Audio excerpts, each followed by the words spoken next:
Yooyyaa aanaa dhufu baga gara YouTube chaanalii kanatti nagaan dhuftan. Maalummaa fi fayyadamummaa teekinooloojii ji'oospaashaalii baruu barbaaddu? Maarree YouTube chaanalii kana subscribe gochuudhaan maatii nu ta'a. Waraabbii viidiyoo kan suur-sagalee kana keessatti Excel foormiin maal akka ta'e, qaamoleen Excel foormii akkasumas haldureewwan foormii yookaan guca kana qopheessuu guutuu qabnu bal'inaan viidiyoo kana keessatti kan ilaallu ta'a. Hanga xumura viidiyoo kanaatti nu faana ta'an affeerraa kooti. Viidiyoo darbe keessatti qaamoleen ODK maal akka ta'an ilaaluun keenya ni yaadatama. Viidiyoo kana keessatti ammoo qaamolee ODK keessaa tokko kan ta'e Excel foormii maal akka ta'e ni ilaalla. Excel foormiin maali? Excel foormiin guca Microsoft Excel irratti qopheessinu jechuudha. Innis ODK yookiin Kobo Toolbox irratti gaaffiiwwan qophaa'an bifa dijitaalaan akka mul'ataniif nu gargaara jechuudha. Kaayyoon isaa gaaffiiwwan qopheessuu fi bifa salphaa ta'een ODK irratti akka upload goonuuf nu gargaara jechuudha. Dogoggorri yoo jiraate illee Excel foormii kanarratti deebinee sirreessinee akka haaraatti upload kan goonu ta'a jechuudha. Excel foormiin qaamoleewwan sadii qaba. Isaanis survey sheet, choice sheet akkasumas setting sheet jedhamu jechuudha. Survey sheetiin gaaffiiwwan qophaa'an bakka itti barreessinu jechuudha. Inni lammaffaa immoo choice sheetidha. Filannoowwan gaaffiiwwan qophaa'anii kanarratti barraa'u yoo ta'u, inni sadaffaa setting sheetidha. Innis mata duree pirojektichaa fi vershinii akkasumallee afaan ittiin foormiin sun ODK irratti display godhu kanarratti filannudha. Itti aansuudhaan haldureewwan nuti beekuu qabnu kan ilaallu ta'a. Jalqaba irratti draft survey question gaaffiiwwan Microsoft Word irratti qopheeffanna jechuudha. Inni itti aanu structure into survey sheet gaaffiiwwan qophaa'an kan ammoo bakka survey sheet irratti barreeffanna. Inni itti aanu add choice sheet bakka choice sheet kanarratti filannoowwan gaaffiiwwan kana kan barreessinu ta'a. Sheetiin sadaffaa immoo setting sheet bakka kanatti taayitilii pirojektichaa, vershinii fi akkasumas afaan inni ittiin ODK irratti display ta'u kan barreessinu ta'a. Sanatti aansinee test in ODK collect or Kobo irratti test goona. Eega test goonee booda gaaffiin kun yoo ODK'n dogoggora akka hin qabne approve nu godhe upload goonee kan fayyadamnu ta'a. Yoo approve nu godhe immoo irra deebinee revise goonee gaaffiiwwan sana amma sirratutti sirreessaa deemuudhaan kan xumurru ta'a jechuudha. Jalqaba irratti Microsoft Word irratti gaaffiiwwan yookiin questionnaroota ragaa barbaadnu funaanuuf nu gargaaran akka barbaachisummaa isaanii fi kaayyoowwan pirojektii keenya irratti hundaa'uun bifa armaan gadiin kan qopheessinu ta'a. Akka fakkeenyaatti ragaa seektaroota sadan kanarratti gaaffiiwwan yookiin questionnaroota qophaa'anidha. Seektara bishaaniif, seektara fayyaaf akkasumas seektara turizimiidhaaf gaaffiiwwan nu gargaaran haala armaan gadiin qophaa'eera. Innis seekshiniin qoodnee kan ilaallu ta'a. Seekshinii jalqabaa irratti general information, seekshinii lammaffaa irratti immoo gaaffiiwwan seektara bishaan qofaaf qophaa'an, seekshinii sadaffaa irratti gaaffiiwwan seektara fayyaa qofaaf qophaa'an akkasumas seekshinii kan ilaallu ta'a jechuudha. Gaaffiiwwan general information irratti qophaa'an gaaffii seektaroota hundaaf malan jedhee yaadedha. Innis name of data collector maqaa nama ragaa sassaabee, date of interview guyyaa namtichi sun interview godhe fi bakka place name asirratti isin zone waradaa administrative boundary wan galchu maqaa administrative fayyadamuu dandeessu jechuudha. Zone waradaa yookiin akka fedha keessanitti jechuudha. Sana booda seektara sadarratti ragaa funaanuu barbaade seektara fayyaa, seektara yoo health ta'e immoo kana darbeetu kan gaaffiiwwan kana qofa deebisaa jechuudha.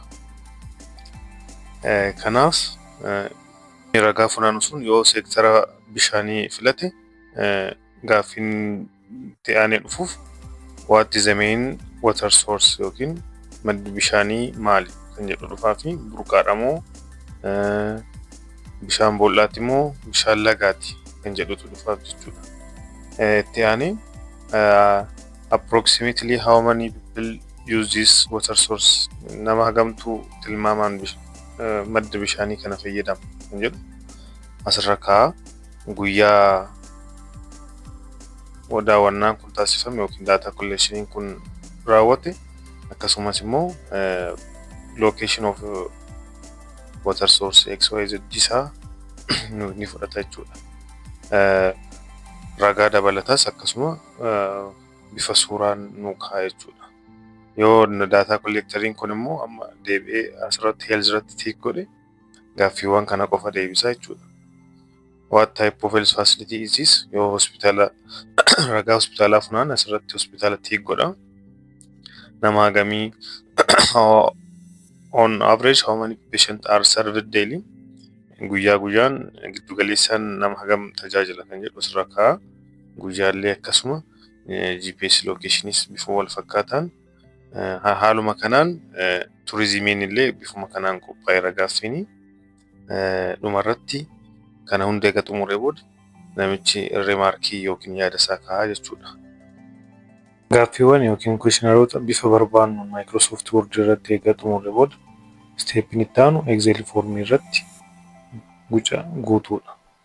Jalqaba irratti Microsoft Excelii banannaa.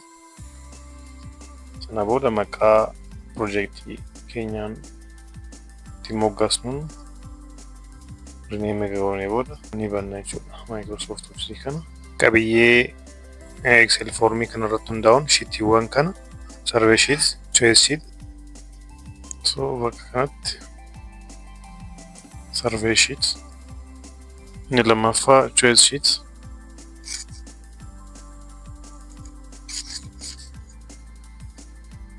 kan sadaffaa setting.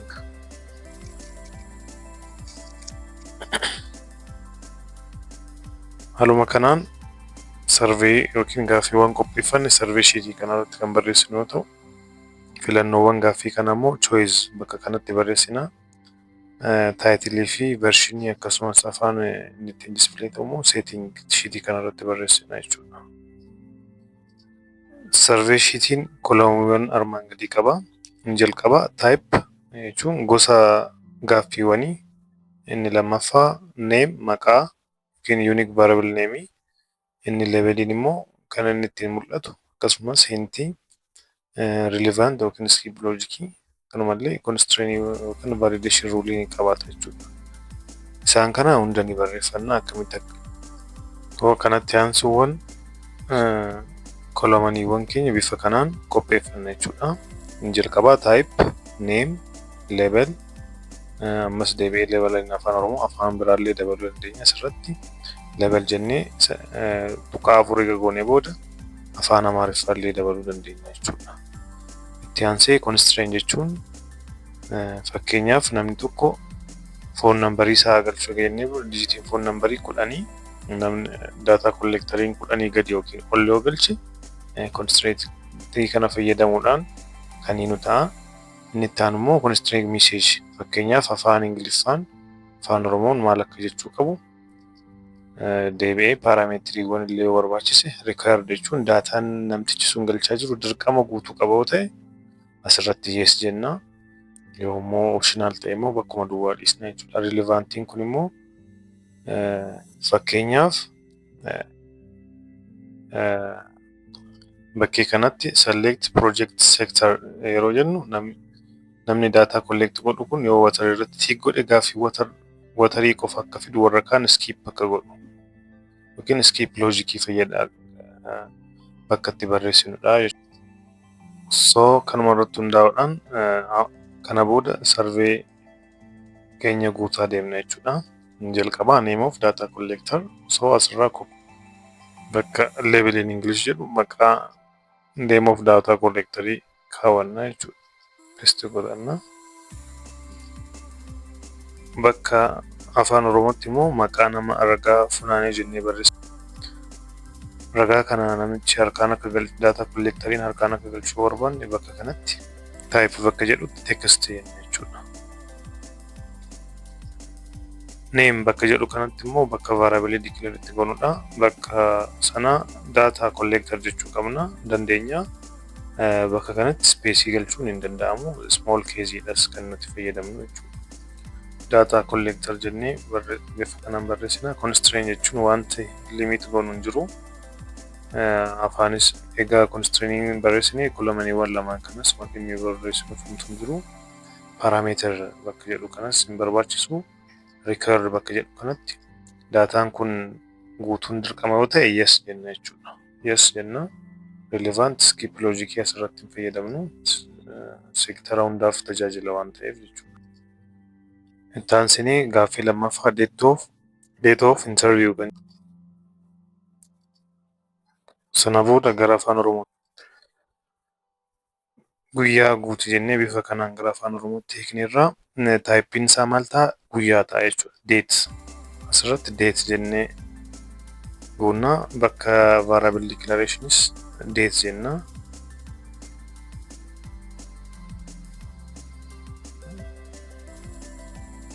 Sana booda constraintiin asirratti hin barbaachisu.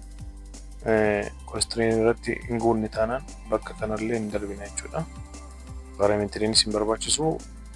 Guyyaa guutuun daataa kolleekteriif dirqama yoo ta'e yes jenna jechuudha. Yes. Haaluma kanaan gaaffii sadaffaa yookiin place nameis place name bakka jedhu paste goona. Place namein daataa taayippiin isaa tekstii ta'a.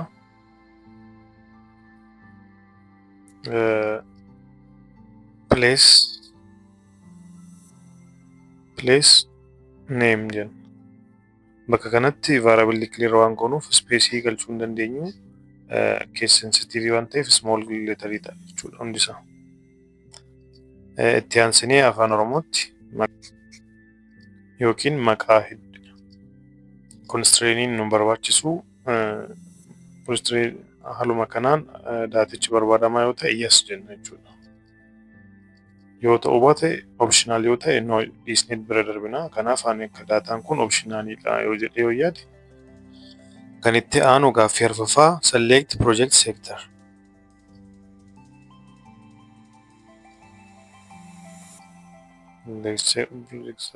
Okay.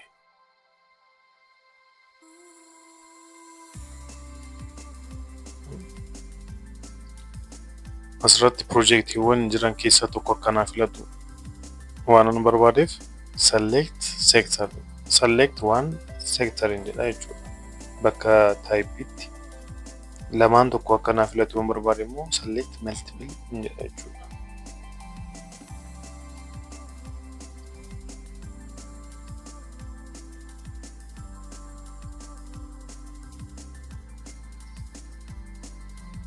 Bakka name jedhu kanatti seektarii ishii kana gashaa jechuudha. Gara afaan Oromootti jijjiirra.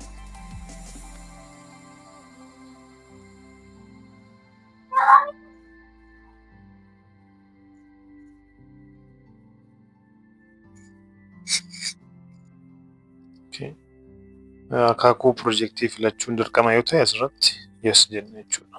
Guutuun.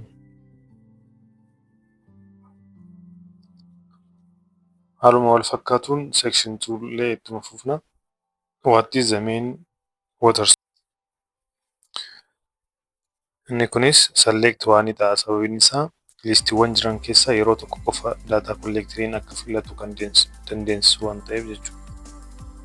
Yookiin springii filata yookiin boorhoolii filata yookiin immoo riivarii filata jechuudha. Kanaaf select waan yoo lamaan isaa akka filatu barbaanne select multiple jenna jechuudha.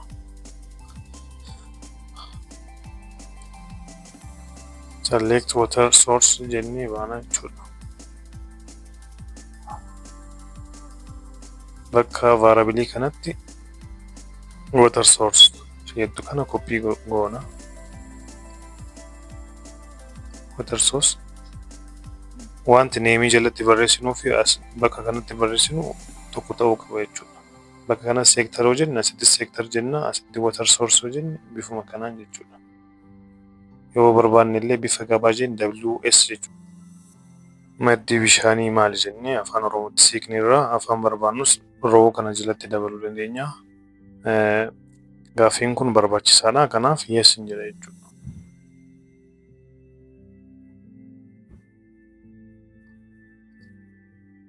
Gaaffiin torbaffaa approximately how many people use this water source jedha. Deebiin kan kennamu tekstiin so taayippiin isaa tekstii ta'a jechuudha. Taayippiin text name bakka jedhu kanatti variable clear gochaa jirra. Number of people yoo jenne hin dandeenya. People bakka kanatti tilmaama yookiin baay'ina uummataa jechuu dandeenya. Baay'ina uummata bishaan kana fayyadamu jennee hiika isaallee afaan Oromoo barreessuu dandeenya. Gaaffiin kun barbaadamaadha. Kanaaf yes jenna jechuudha. Daataa kolleektariin bira darbuu kan hin dandeenye yes jenna. Bira darbuu kan danda'u immoo optional yes jenna jechuudha. Bakka duwwaa dhiisna. Kan itti aanu GPS location. Gaaffii kun asitti jalqaba irratti barreessineef lammaffaa redundancy ta'a hin darbina. GPS location of water source kan jedhu bifa kamiini poointii akka argatu goona jechuudha. Gara afaan Oromootti hiikna.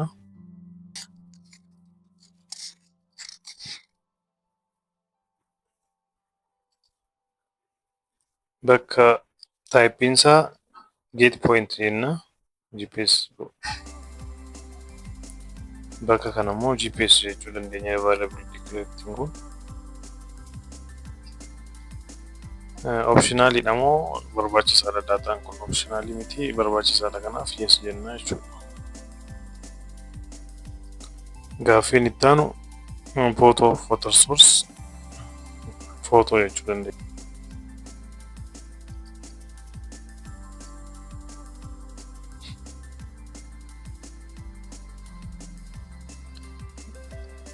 Taayippiin isaa footoo ta'a jechuudha. Akkanas footoo jennee variable declare gochuu dandeenya.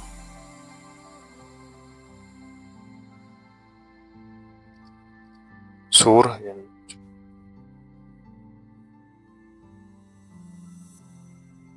Kana booda barbaachisummaa suura kaasuu dhiisuu dandeenya. Optionaliidha, duwwaa keenya jechuudha.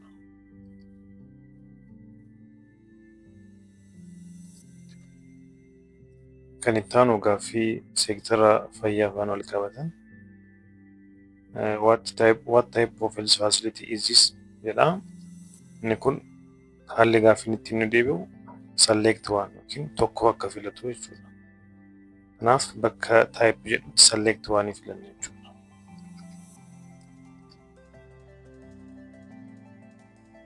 Gara afaan Oromootti hiikna. Gosa dhaabbata fayyaa jennee taayippiin isaa select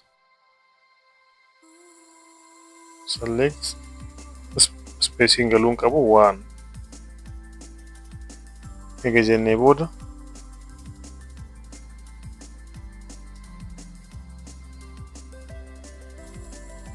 health type hin dandeenya. Bakka kanas isuma deebisnee HT health type jenna jechuudha. Barbaachisaadha. Yes. Gaaffiin itti aanu gaaffii 12ffaa. On average how many patients are served daily? Guyyaatti nama hagamtu tajaajila seenu. Deebiin nuti barbaannu bifa tekstii data taayippiin keenya tekstii ta'a. Giddu galeessaan nama hagamtu tajaajila argata. jennee afaan Oromootti hiikna. Barbaachisaadha yes jenna jechuudha.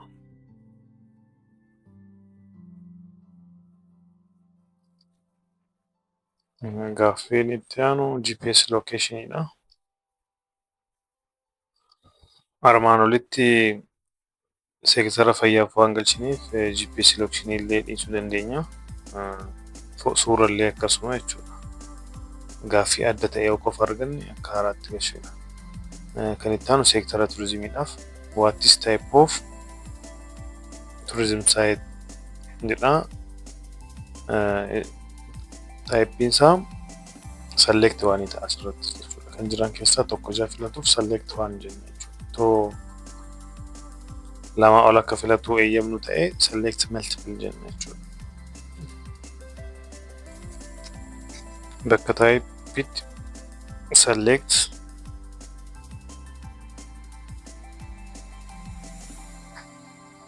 one inni tourism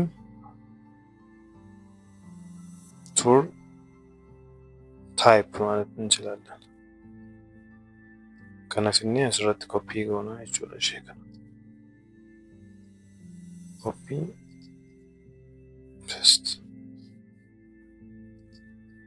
Kun variablein kun tourism type bakka nu bu'a jechuudha.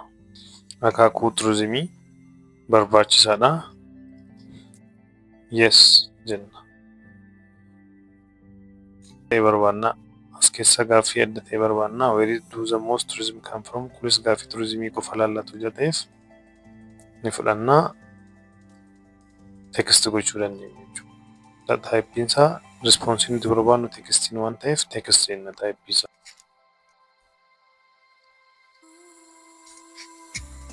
Typein isaa text jenna.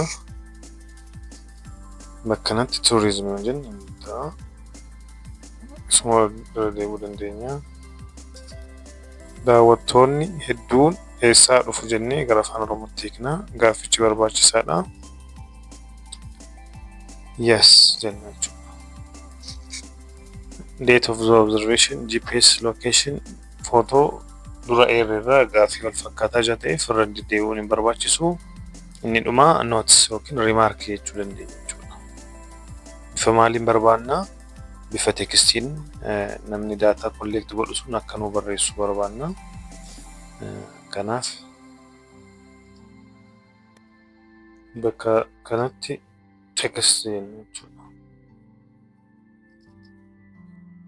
Text remark jechuu dandeenya asirratti.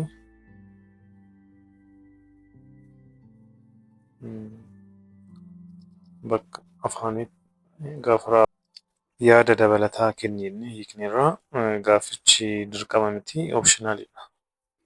Gaaffiiwwan qophaa'an hundaaf xumurreerra. Asirratti wanti gochuu qabnu orderiin nuti ittiin Excel irratti barreessinuu fi booda ODK irratti dhufu tokkodha.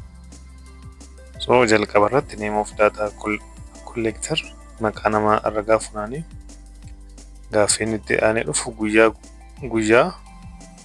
itti aanee dhufu maqaa iddoo yookiin place name achiin akaakuu piroojeektii filannee booda argamsa yookiin GPS pointii booda immoo madda bishaanii booda haala kanaan order ta'ee dhufa jechuudha. Asirratti wanti nuti hubachuu qabnu seektara namni tokko seektara daataa kolleekteriin seektara bishaanii yoo filate gaaffiiwwan seektara bishaanii qofa afaan wal qabatantu dhufuu qaba. Sana gochuudhaaf bakka relevant jedhu kanarratti gaaffii seektara sana afaan wal qabatu yoo jiraate achirratti maarkii barreessina jechuudha.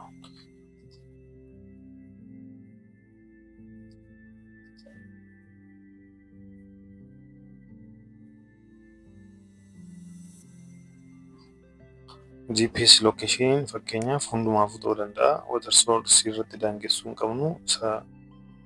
Kanaaf GPS location jenna. Argamsa yookiin GPS jennee afaan Oromootti illee deebisna jechuudha. Foormii keenya haala nu ta'uun sirreeffachuu dandeenya. Footoonis akkanuma. Sadanuufuu seektara sadanuufuu ta'a. Footoo jenna. Gaaffii seektara sadanuu faana wal qabatudha. Bakka kanas suura jenna jechuudha. Kan biraa kun seektara fayyaa qofa laallata darbina. Kunis seektara tokkorratti daanga'ee tourism site tourist additional comment gaaffii hundaaf ta'udha jechuudha. Kanaaf daataa kolleekteriin seektara tokko eega filatee booda gaaffiiwwan seektara sana faana wal qabatan akka dhufu akkamittiin akka goonu ilaallama. Isa dura gaaffiiwwan filannoo qabaniif bakka choice kanatti barreessina jechuudha. Gaaffiiwwan filannoo qaban tokkoffaan select one seektara jechuudha.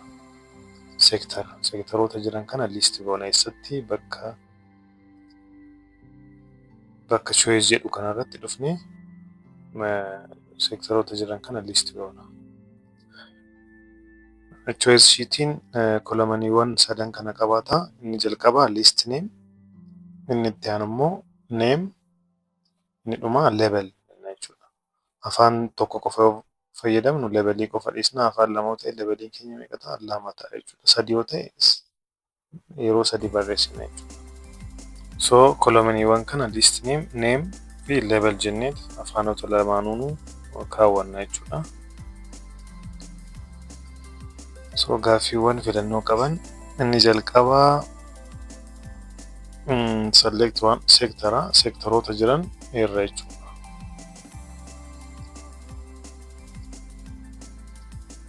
Bakka choice jedhu kanatti seektar listiin inni jalqabaa seektar jennee barreessina. Seektara meeqa qabna? 4 qabna. Kanaaf yeroo 4 seektar jecha jedhu kana paste goona jechuudha.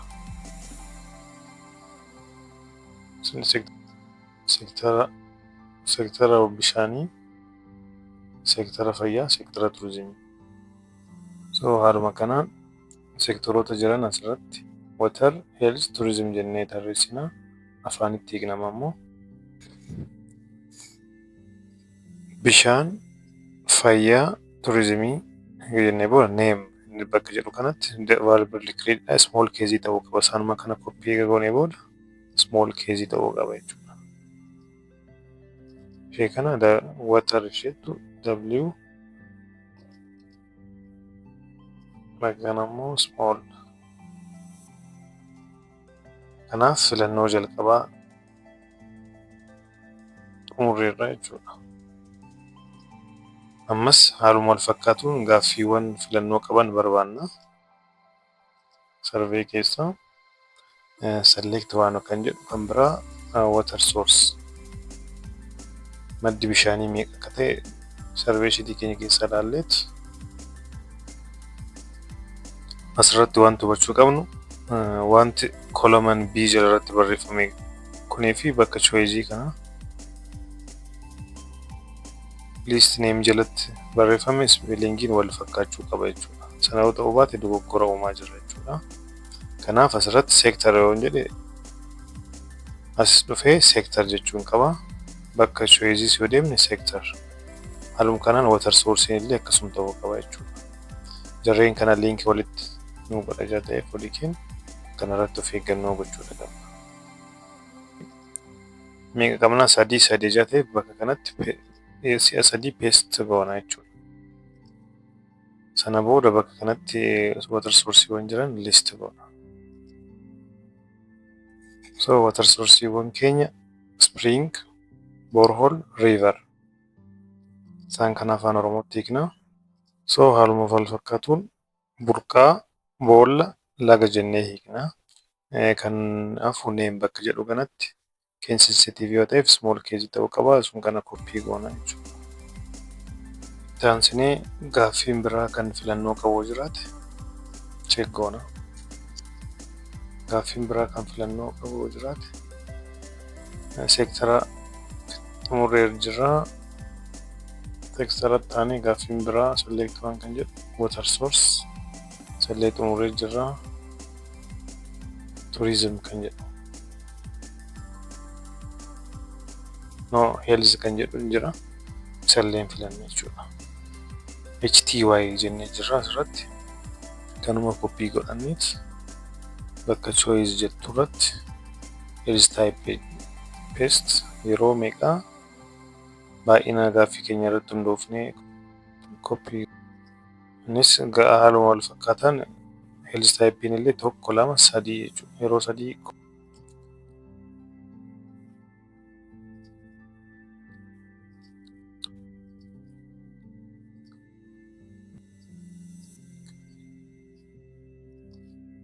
Ghost Health Facility Clinic Hospital Health Post taanee gara afaan Oromootti hiikna. Level afaan Oromoo kan jedhu jalatti clinic hospitaala keellaa fayyaa jennee xumurra. Name bakka jedhutti kanuma koppii goonee case sensitive jeteef gara smallitti deebisna jechuudha. Haala kanaan xumurraa gaaffii naaf yoo jiraate ammas irra deebinee check goona.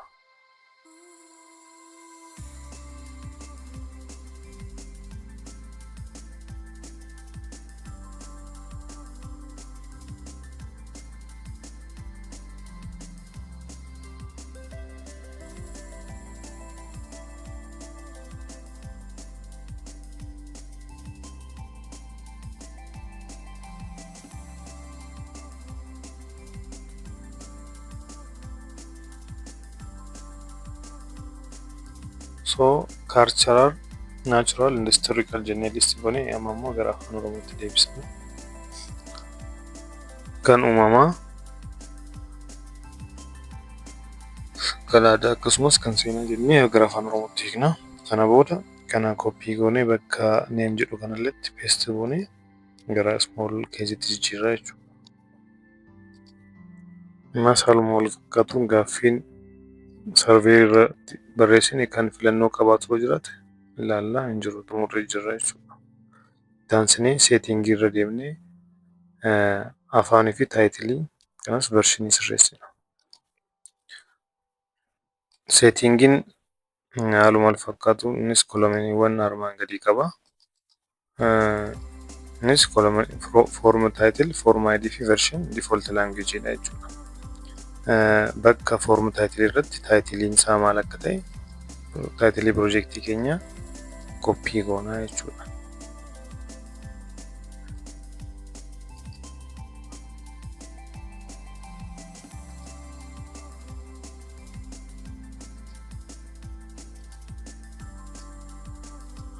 Form ID bakka jedhutti isaaluma kanaan ID 3 sectors yoo jenneen ta'a. 3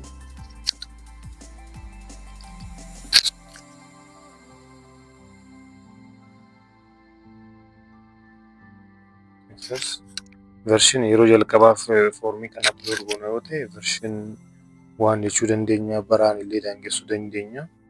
Bara 2018 yoo jenne version isaa default language immoo afaan kamiin akka appear nu godhu jalqaba afaan Ingiliffaan immoo afaan Oromoo ta'e ishii kana afaan Oromoo bakka jettu kana koppii godhanna jechuudha. Yoo Ingiliffaa jenne immoo afaan Ingiliffaatu jalqaba irratti nu dhufa jechuudha. Kanaaf afaan Ingiliffaa filanna ammaaf. Afaan Ingiliffaa English jettu kana koppii godhanna jechuudha. English bakka jettu paste. Then kana booda file save godhanna jechuudha faayila keenya. Kanaaf haala barbaachisu hundaan gaaffiiwwan sarvee sheet irratti gaaffiiwwan filannoo qaban immoo filannoo isaanii choice irratti afaan barbaannu immoo setting irratti defaultiin akka nu dhufutti versionii fi taayitiliiwwan qopheessinee bifa kanaan xumurraa. Kan biraa kan dagatamuu hin qabne fakkeenyaaf data collectoriin seektaroota jiran keessaa yoo bakka water jedhu kanatti tick godhe yookiin waterii filate gaaffiiwwan bishaan wal qabatan qoftee dhufuufii qaba jechuudha. Sana raawwachuudhaaf gara Excel foormii bakka relevant jedhu deemneetu gaaffiiwwan hunda ilaallaa jechuudha. Fakkeenyaaf maqaa nama ragaa funaanee seektara hundaaf ta'uu danda'an darbina.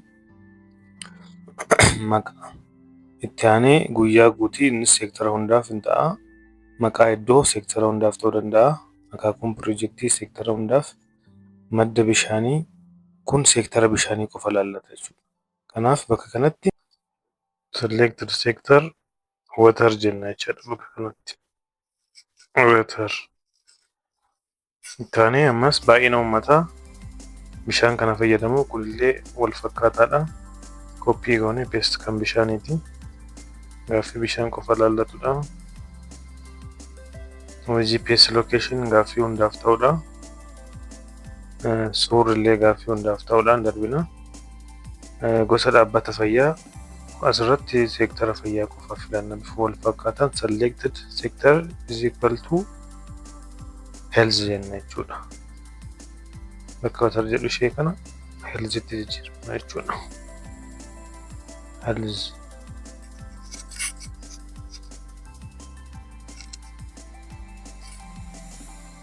Giddu galeessaan nama gamtu tajaajila kana argata. Kunis fayyaa gaaffii fayyaa qofa laallatudha. Isuma armaan olii kana paste goonaa sitti asirratti wanti gochuu qabnu bakki water health kan jettu kun choice keessaa kana name bakka jedhu kana faana wal fakkaachuu qaba jechuudha. Seektoroota jalaa jiran ta'uu qaba. Sanaan ala yoo ta'uu baate inni hunda lagu jechuudha foormiin keenya achirratti of eeggatu. Kan itti aanu what type of tourism site kunis seektara turizimiiti. Kanaaf bakka kanattis turizimii qofa jaallatuuf select jennee ishee kana turizim jenna. Bakka seektaraa kana turizimii bakka buusna jechuudha.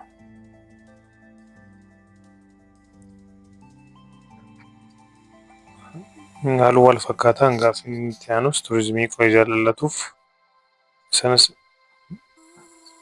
koppii goona jechuudha.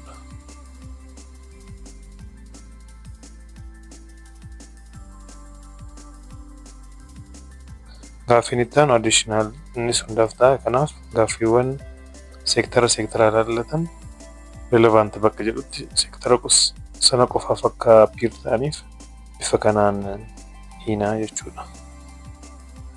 Itti aansinee foormii qophaa'e kana test goona. Save goona. Sana raawwachuudhaaf ODK online barbaada. ODK form online jennee Google irratti barbaadna. Bifa kanaan nu dhufa. Excel form online kan jedhu kanarratti cuqaasna. Achi keessaa faayilli keenya bakka jiru choose file bakka jettu kana cuqaasne bakka faayila Excel formii qopheessine kana save itti goone irraa waamna jechuudha. Maqaa isaa water health and tourism sector kan jedhu kana click goona. Sana booda check goona jechuudha. Dogoggorri yoo jiraate tole jedhee nuun fudhatu. Kanaaf row 11 question or group number 1 jedha. Row 11 irra deemnee ilaallaa jechuudha. So bakka survey kana row 11 yeroo laallu bakka name jedhu kana duwwaan dagadhee darbe jechuudha. Kanaaf variable kana declaring goone declare gochuun qaba. Baay'ina uummataa pop jedheen declare godhee jechuudha. Populationiin baay'ina uummataa declare godhee nan darba. Sana ergan sirreessee booda saving godha. Ammas haaluma wal fakkaatuun irra deebi'ee check godha.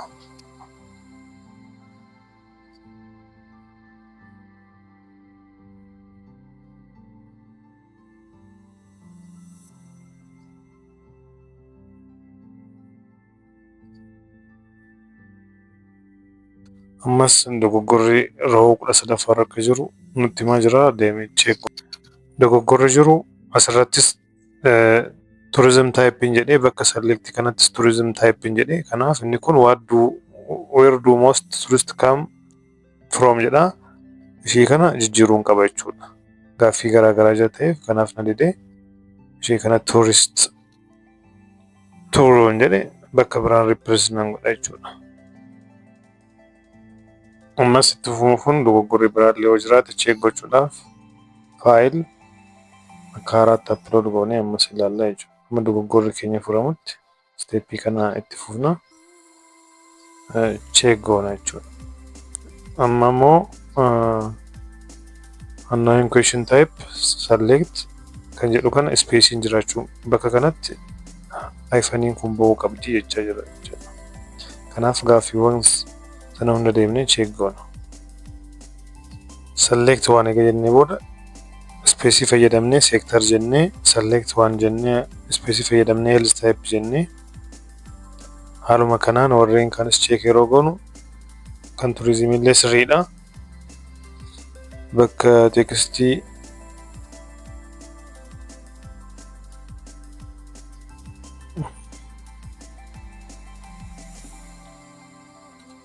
so type select yeroo goonu bakka kanatti select waan eega jennee booda space goone sector jennee kan water source illee haaluma kanaan